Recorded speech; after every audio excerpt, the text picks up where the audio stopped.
Comment lâcher prise face à l'agression? La non-résistance n'est pas nécessairement synonyme d'inaction.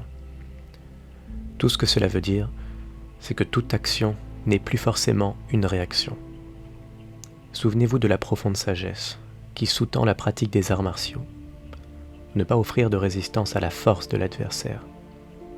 Céder pour mieux lui triompher. Cela étant dit, ne rien faire quand vous êtes dans un état de présence intense est un outil de transformation et de guérison puissant, qu'il s'agisse de situations ou de personnes. Dans le taoïsme, il existe un terme chinois, Wu Wei, que l'on traduit habituellement par activité sans action, ou par être tranquillement assis sans rien faire. Dans la Chine d'autrefois, ceci était considéré comme un des plus importants accomplissements, ou une des plus grandes vertus.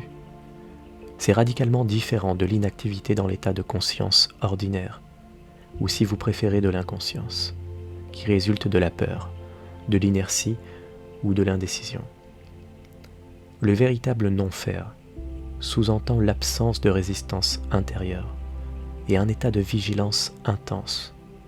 D'un autre côté, si l'action est nécessaire, vous ne réagirez plus en fonction de votre conditionnement mental, mais vous agirez selon votre présence consciente.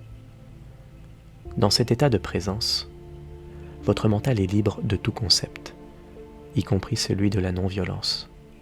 Alors, qui peut prévoir ce que vous ferez? L'ego croit que votre force se trouve dans la résistance, alors qu'en vérité, la résistance vous coupe de l'être, le seul véritable pouvoir. La résistance, c'est de la faiblesse et de la peur qui se font passer pour de la force. Ce que l'ego voit comme de la faiblesse dans votre être, ce sont sa pureté, son innocence et sa force. Et ce qu'il juge comme de la force est de fait une faiblesse. L'ego existe donc sur un perpétuel mode de résistance et joue de faux rôles pour masquer votre prétendue faiblesse, qui est en vérité une force.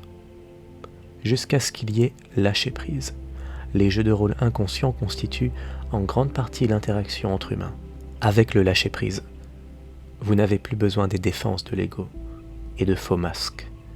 Vous devenez très simple, très vrai. C'est dangereux, dit l'ego. Tu vas te faire blesser. Tu seras vulnérable. Mais ce que l'ego ne sait pas, bien entendu, c'est que c'est seulement en renonçant à la résistance, en devenant vulnérable, que vous pouvez découvrir votre véritable et essentielle invulnérabilité.